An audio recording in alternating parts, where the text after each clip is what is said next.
Hey everyone, thank you so much for joining us once again for another one of our Animal Career Day interviews. Thank you so much. You guys have been amazingly and so supportive. I love it. I love getting your feedback. I love hearing from you guys. You have been wonderful. And now that we are open again, I've actually been able to meet some of you in person, and that has been truly amazing. So thank you so much for that. Now, we know a lot of you guys are still unable to travel and aren't able to come and see us. That's okay. That's why we're still continuing with this virtual content. We want to make sure we're still able to go and reach as many of you as you can. So if this is something that you think would benefit somebody in your life, you guys share. This is how we reach more and more people, because while I'm sure you watching this probably already know and love us, guys, if you know somebody in your life that would be interested in this one, and I think this is going to be an interview where there's going to be a lot of people interested in it, so go ahead and share. As always, guys, donations have been our lifeboat right now, and we still need them. We are able to be open, but guys, we are still on the struggling end of things. So if you guys are able to give any donations, you can donate here on our Facebook page or by going to lionhabitatanch.org, and that makes a huge, huge difference. And to thank you to those who have already donated, you guys are amazing. So again, it's just something where if you are able to come and support, amazing, but if you can't, donations are a great way to show your love for us as well. All right, let's go ahead and get into it, guys. I am so excited for this one. If you don't know me, I'm Keeper Kylie. You guys have been seeing me all this time, but I'm going to have you. Why don't you introduce yourself and why you're so excited about joining me today? Hi, everyone. My name is Lauren Anderson, and I'm a marine mammal trainer. I currently work with bottlenose dolphins as well as Pacific white-sided dolphins, and I'm so excited to share my experience and my story with you guys today. I'm pretty typical as far as wanting to be a trainer since I was really, really young. That's a very common thing that you'll find among people who work with animals. But my story is just a little unique because I grew up in the Midwest. I grew up in Missouri, nowhere near an ocean, but it was a trip to a marine park when I was younger. I got to see the animals working with their trainers, and I just knew in my heart that that's what I was going to do. And I am a testament to the power of working really hard and never giving up on yourself. I've moved across the country a couple of times, and now I'm here getting to live out my dream every single day, which makes me very, very lucky. But because of my experience, I want to share with other people who also want to be trainers. Amazing, amazing. Now, guys, this isn't a unique Cinderella story. Every trainer you meet has put in the work. They have woken up and they're like, you know what? I'm gonna do this. And they work hard. It is hard. So this is kind of a Cinderella story, but it's because they made their dreams come true. There were no fairy godmothers involved. So I was really excited to do this interview because I know a lot of you out there have been interested in this, and I think this is a great way to kind of show what it's like to go on and put on a wetsuit every day. So great. Now, where do you live currently? I live in Florida at the moment, which is like the dolphin capital of the world. But I love living in Florida. Awesome. Yep. And another one, guys, she just said she grew up in the Midwest. Usually for our jobs, you got to be prepared to move, and multiple times. Sometimes it's not your first job or your second or your third or your 16th.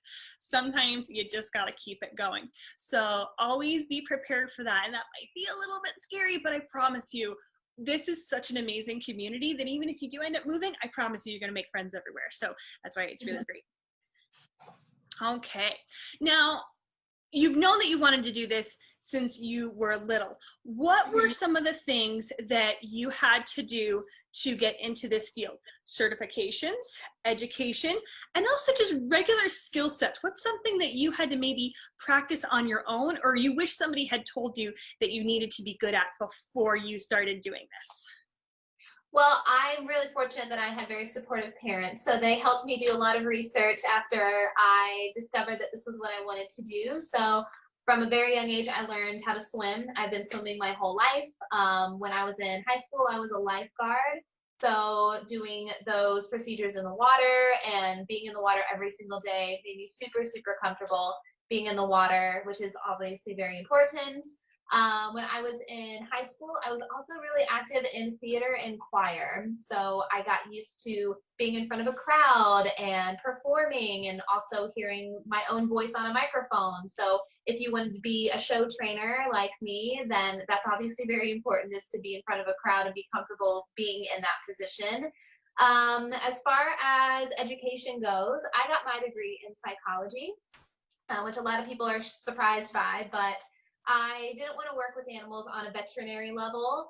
I end up working with animals on a veterinary level, but I didn't go to school for that. I did psychology because a lot of the principles that we learn in psychology, positive reinforcement, operant conditioning, classical conditioning, how behaviors are learned, all those different things that you'll learn in regular psychology actually apply to animals as well, and a lot of what we do as trainers. So that's where that degree comes in handy. For certifications and really specific to the job, I'm Scuba certified. I got my Scuba certification while I was interning right after college, and that's usually a requirement for most facilities to be Scuba certified. I'm also CPR and first aid certified. It's been renewed through my workplace, but it's just another thing that really looks good on a resume. Also shows that you can act in those times. If you're working at a big park or a big attraction, you're going to be around guests, you're going to have instances that occur with your fellow employees. So having that certification also is really good. And I had one more. Oh, and I'm an IMATA member, which is also an amazing resource, whether you are a current trainer or you want to become a trainer. It's the International Marine Mammal Trainers Association. It's a mouthful, but their website has a ton of great resources. They have a job board and discussion boards. They have conferences every single year, and having that, being a part of that association also shows that you're passionate, you're plugged into the community, and it's a great, great way to network. And I feel like I was pretty prepared coming into the job, but one thing I don't think I was totally prepared for was the amount of physical activity. I thought I was in shape becoming a dolphin trainer, but I was wrong. So definitely being in good physical shape is extremely helpful, just because you are on your feet all day long. You have to carry a lot of heavy buckets of fish, all the things that you hear about dolphin trainers, it's totally true. So all of those lifelong experiences and just picking and choosing things that you know are going to be helpful, like being a lifeguard, being involved in theater, all those little things that are just skills that you can naturally sort of work on, and they're really going to help you in life in general, but they'll very much come in handy in small little ways if you are a trainer. Yes, yes, absolutely. One thing I want to touch on, let's talk about that physical fitness. If you want to apply to be a dolphin trainer, what's something that you usually have to do as part of your application process? You have to pass a swim test. Yeah, surprise, guys. This is one where zookeepers, we don't have to. We have physical limitation requirements. We have to be able to lift at least 50 pounds. To give you an idea, guys, I did that today, moving all of the meat in the freezer. We did the math. I ended up lifting about 14,000 pounds throughout the morning, back and forth. So that's my requirement. But I'm on land. So that's something that is totally different. So while we have things, dolphin trainers are a little bit different. Go ahead and talk about those swim tests.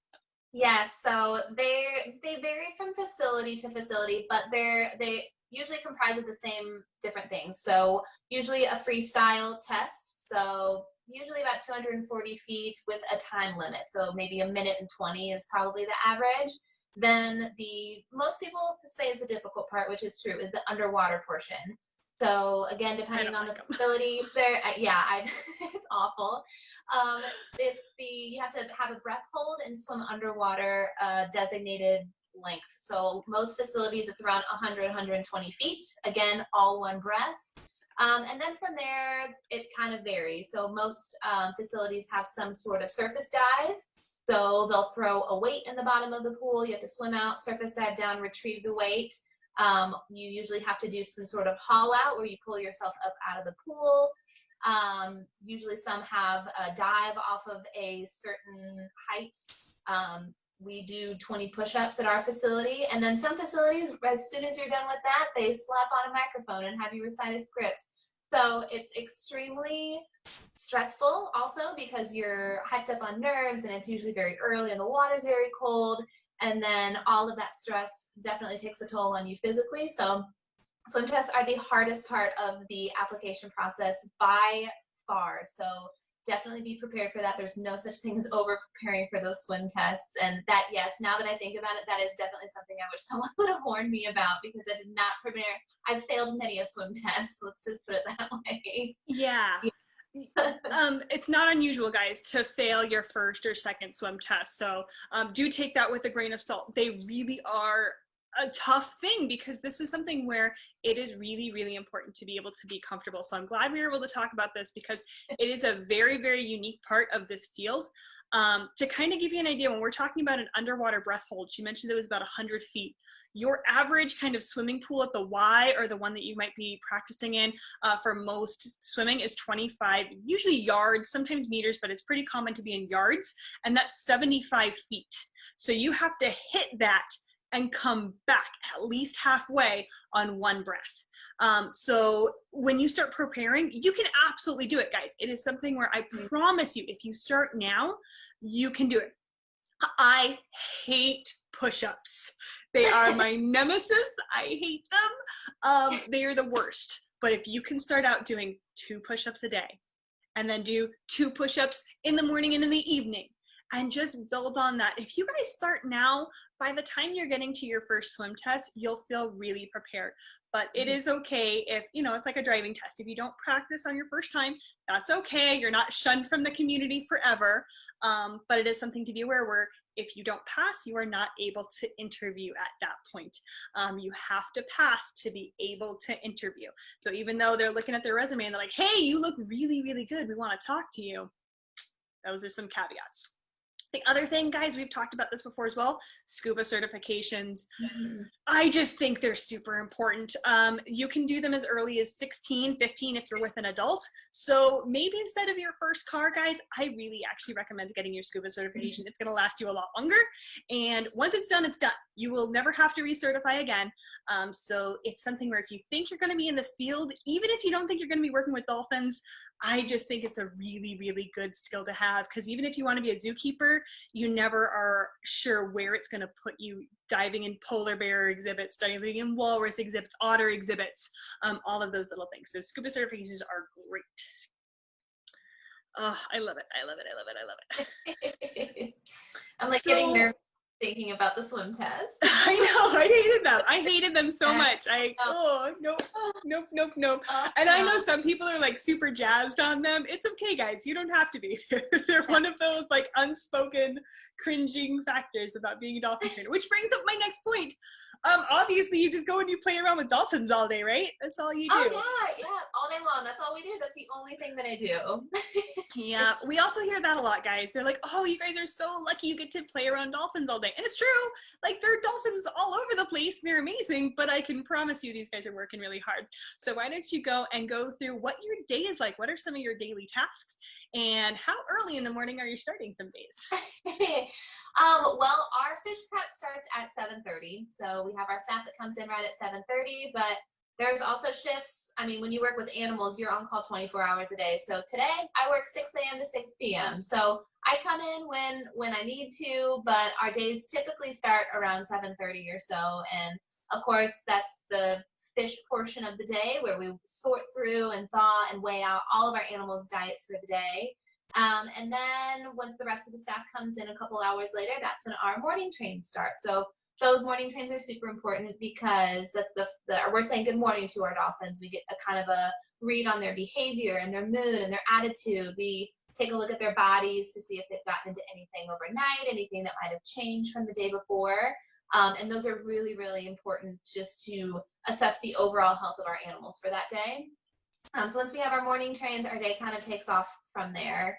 And it's nice because we have the same structure every day as far as shows and interactive programs go, but you work with animals, so every day is a little bit different, which is something that I really love about the job. So it sounds like a lot. We do shows, we have training sessions, we have guest interactive programs, but in the grand scheme of things, the majority of our day is not spent with the animals. So A lot of cleaning. With a lot of fish comes a lot of cleaning. I will eat off of the sinks at work because they are so clean. And you have to, because obviously it's really important to keep bacteria from growing. So a lot of cleaning happens throughout the day. And believe it or not, dolphin trainers also have office work that we need to do. So I'll sit behind a computer. We have administrative tasks. We wear lots of hats as dolphin trainers. So we'll have different responsibilities during the day that we need to get done. On top of that, we also are responsible for our own habitat maintenance. So in addition to caring for the animals, we also care for their environment. So depending on different projects that we have, that might be something that we'll do.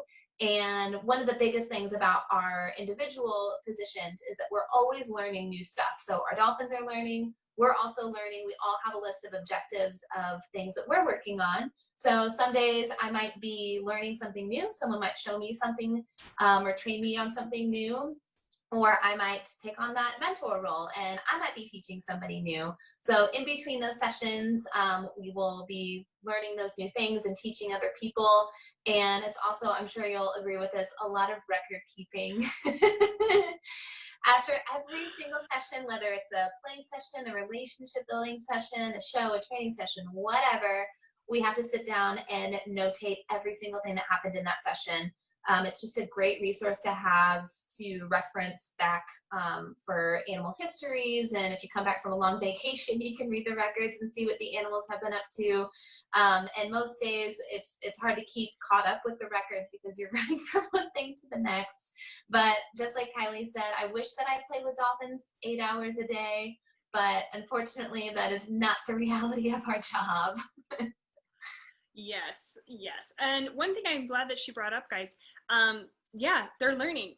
I mentioned in a past episode too, you guys, college degrees are usually required, and it's not necessarily the specific degree, but once you do in colleges, you learn how to learn. And that's really important in this field because we are constantly learning and we're getting new papers, and we are going to those conferences where we're seeing doctors and researchers going and presenting new things. And we're like, oh, okay, that's going to change things, which is great. You never want to stay still in this field, ever, ever, ever. Are you guys participating in any research or anything right now? Not at the moment, I don't believe. No, we're not. Yeah. Because that's another thing. They have to go and train the animals to participate in research. So we're learning new things, but you know, you have to go and train the dolphins to wear things like heart rate monitors sometimes, or have blowhole monitors. And that's something where the dolphins can be trained. We want them to always be voluntary participation, but that's going to be amazing science to learn, but you got to build up those steps. So it's a lot of different work, but it's going to make the field so much better, and it's going to make rescuing and rehab better too. So it is a huge thing where this is a global community and they are always learning. So it never really stops. And I really do like that about this field so much. Mm-hmm. Hardest question. What is your favorite animal? It could be an individual or a species. Oh man. Well, of course I love every one of our animals. Of course I do, but there is one that sticks out. His name is Lee, and he is a little Pacific white-sided dolphin. So if you've never seen a Pacific white-sided dolphin before, Google them. They're the cutest things ever. So he is this teeny tiny little dolphin. He's about 40 years old. He's an old man, but he has the biggest personality. And it was one of those things where I had heard about Lee before I got to meet him. So he had quite a reputation, a good reputation. And I met him, and I have never worked with an animal who is so excited to see you and so excited to just do things. And if you don't give him enough attention, he sits there and he throws a little fit. He just has such a big personality, and he's so vocal. And like if you'll be training another animal in his pool and you bridge that animal, you blow your whistle for them, he will get excited for them. Like he'll vocalize, and oh, he's so sweet and so cute, very consistent, so intelligent and so smart. And yeah, he's my favorite. Oh, so great. I love it. Love it, love it, love it. We might talk about training a little bit more. Training is definitely something that is really important in our field, guys. It's definitely getting more and more important. And there's a lot of information about training dolphins specifically that I'd love to get into. So what is something about your job that nobody would expect? You tell people that you are a dolphin trainer, and what's the first thing where they're like, wait, you do what? Oh man, probably the habitat maintenance portion. And I know a lot of facilities have their own maintenance team, and we do have our own maintenance team, but when it comes to our animal exhibits, we do all of that work. So I drive a forklift. I'm forklift certified. I will hop in and be scuba diving for 3 hours, cranking underwater cables and putting up fencing for our animals. We will dive in 55-degree water and put underwater concrete to patch it, like things I never thought when I was little and I wanted to be a dolphin trainer that I would get to do. Yeah, you don't think forklifts and wetsuits, guys. No, it's not, they don't match, but it's, and I know that we're not alone in our facility. So you might want to work someplace specific and be like, I'm not gonna need to put up underwater cables. I'm not gonna need to drive a forklift, but you never know.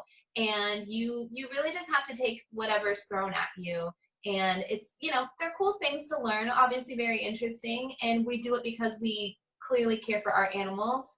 So people ask how was work, and I'll be like, oh, I, put up a couple cables today and, moved some heavy boxes around. And they're like, are you a dolphin trainer? So that's definitely a very random aspect of my job.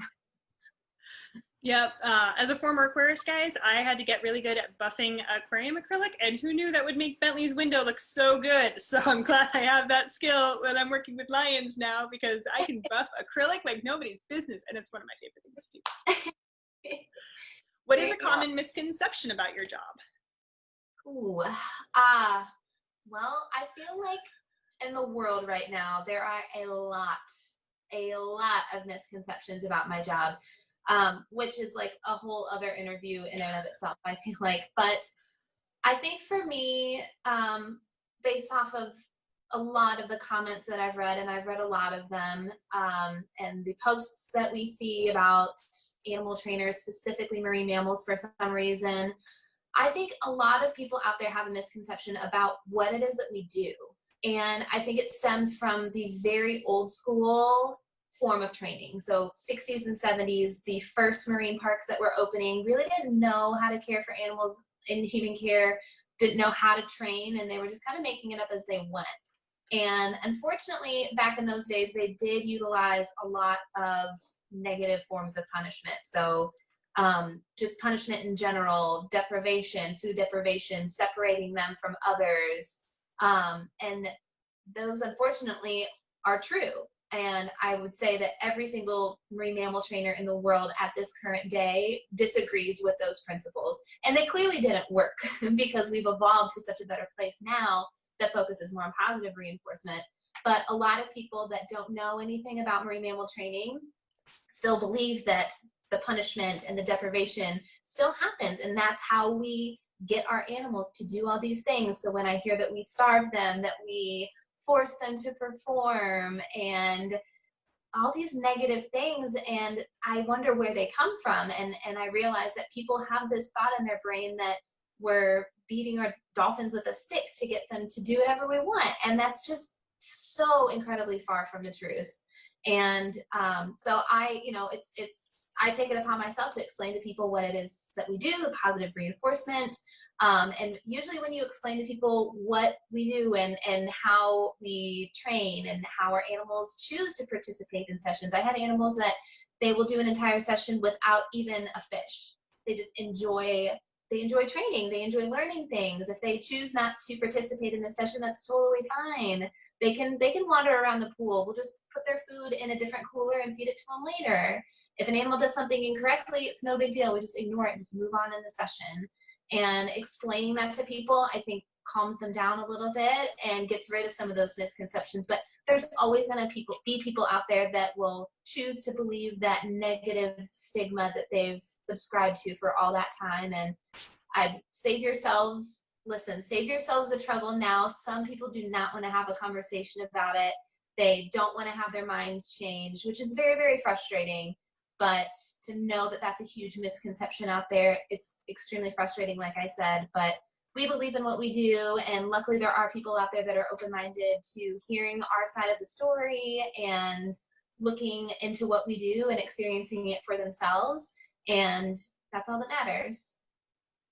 Love it. Love it. Because, yeah, guys, everything changes. You guys can't say, I don't believe in doctors because they used to use leeches on people. You know, that you can't do that anymore. Yeah, that's how it used to be done, but that's not how it's done. We've learned, we've evolved. And in fact, dog training methods that you guys use today are from marine mammal trainers. They're the ones who developed that system because they realized that it works. You can thank all your amazing dog trainer friends out there, you know, have learned this because of the marine mammal side of things. So this is something that they do take care seriously. And you guys heard her earlier. She's wanted to do this since she was a little kid. You're not going to go and work that hard to do that many jobs, to get that many certifications, to have to move across the country, to not take care of the animals that you love, that you have put so much time in. You guys see this at the ranch. When we're working with our animals, that is love, that is dedication, that is something that they are, they're more than family. They are the rulers of our world. We are their minions at this point. And that's how it should be. We also talked about the research that's going on too. This is not something that we're doing for the frivolity of it all. We are doing it because this is how we preserve and save species. And it's vital. And it's vital, guys. Species populations are not going up right now. So it's this research coming together on all fronts: terrestrial, marine, aquatics, it doesn't matter. We're all working together. And I don't want you guys to think that, oh, just because they work with dolphins that they're sad. If you guys are listening to me right now and you're okay with me being a zookeeper, then you guys know that kind of passion. It doesn't change depending on whether we wear a regular shirt or a wetsuit. It's all the same, guys. I love talking about it. What's your favorite part of your job?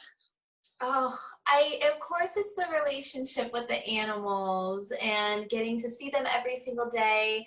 And I remember, like I said, growing up, and I would go to marine parks all the time, and you hear about the relationship with the trainers and the animals. You can see it in the shows and the presentations, but being on this side of it and actually getting to build that relationship and feel it be reciprocated is totally different than I thought that it would be, in a really good way.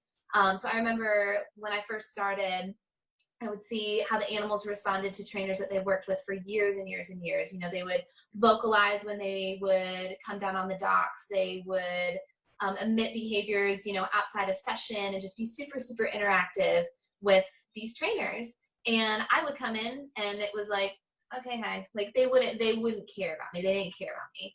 But now I'm that trainer. Like I get to go down and see them in the morning, and on the first face they see, and they get so excited. I can come in on my days off or come in the morning in just my regular clothes, and they recognize me and stop and say hi. To have a specific relationship. There's one dolphin who very picky and choosy with the trainers that he enjoys spending time with, and I'm lucky that I'm one of them.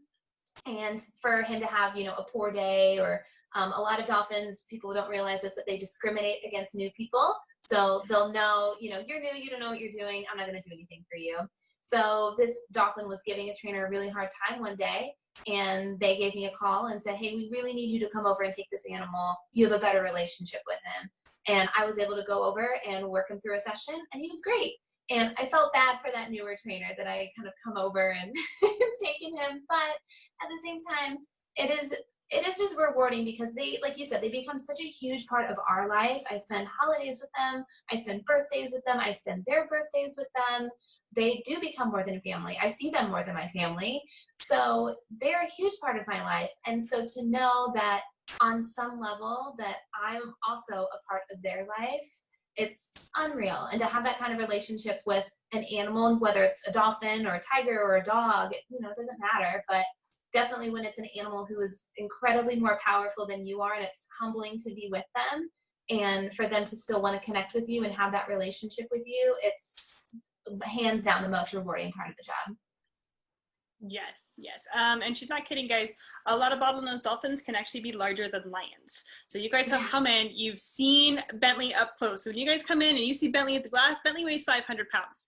I have been around dolphins who are 600 pounds.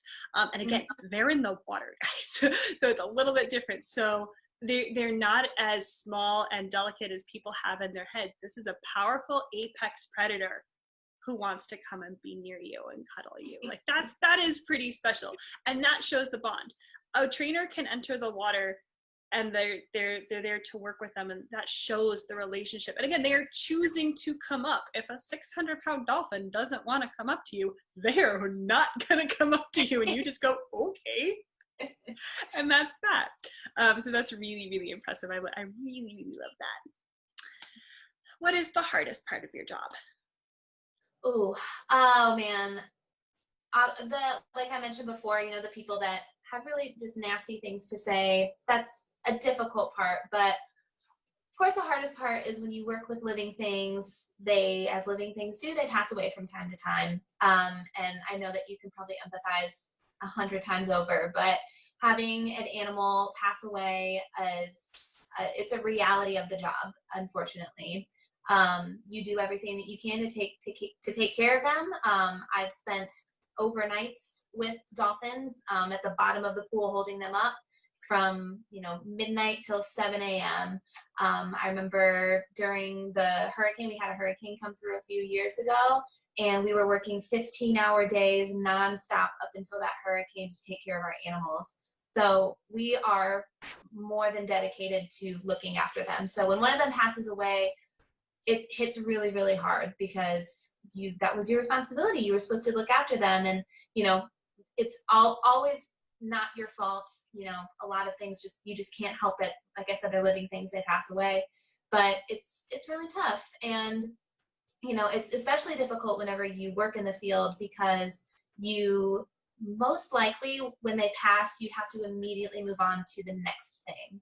So with shows, for instance, you know, we've had instances happen, and 20 minutes later, we have to put on a smile and go out and dance and do a show like nothing's wrong.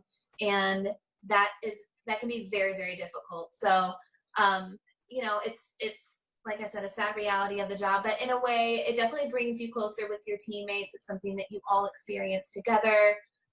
There's ways to honor the animals that you've worked with, and you realize that, you know, this dolphin, this animal I've loved so much, they're no longer with us, but now I have all these other animals that I do still have to take care of. And it just really makes you appreciate that the time that you have with them and the relationship that you have with them. And as unfortunate as it is, it definitely reminds you of the positive aspects of your job and how important that those relationships are, not just with your animals, but with your coworkers too. Definitely. It's true, guys. You've heard this from a few different people now, because it is one of the hardest things, because you might do everything right, and unfortunately they still age. That's still something that happens. But in a lot of ways, some research might come out of it, and maybe the next time won't be as bad. Or maybe you can go and work with their offspring sometimes. So that's something that's also really, really important. This has been an amazing interview. I'm going to change things up a little bit here with what I normally do. Okay. Guys, if you guys are interested in this, I want to hear your questions. I want them to be respectful, though, please, and kind. But if you guys have questions, ask. That is what we were doing. I will go and I will make sure that Lauren is going and connecting with us. So if there's questions that we don't have, but this is a field, I'm actually very well connected in myself too. So if you have specific questions, or if you have general questions, this is the format to get yourself to learn a little bit. Remember in our bug interview, she said, I had some fear, so I decided to learn about them instead. Yes, guys, this is the opportunity. If you have questions, and if it looks like it might be something where we have to do another video series, guys, I will do that for you. I will absolutely do that for you, because I want to make sure at the end of this, you are learning. You're getting something out of this, because what's the point otherwise? But this has been amazing. So definitely, I will be keeping in touch with Lauren throughout, and we're going to be sharing information back and forth, because yeah, I've lived it myself. I've seen it. This is amazing work that our trainers do in this field, and it's really, really hard to see that we get so much love if I work with a lion, but a lot of hardship when I was over on the dolphin side. And that's something that it's not fair. And I really want to take this time to say, nope, Let's put it on the table, guys. If you have questions, ask. Ask, ask, ask, ask, ask. All right. Other things, besides IMATA, that was another really good one. What about if somebody says, because there are so many good resources out there, if somebody comes up to you and says, yep, I want to be a dolphin trainer, are there other places you would want to send them or give them the information to?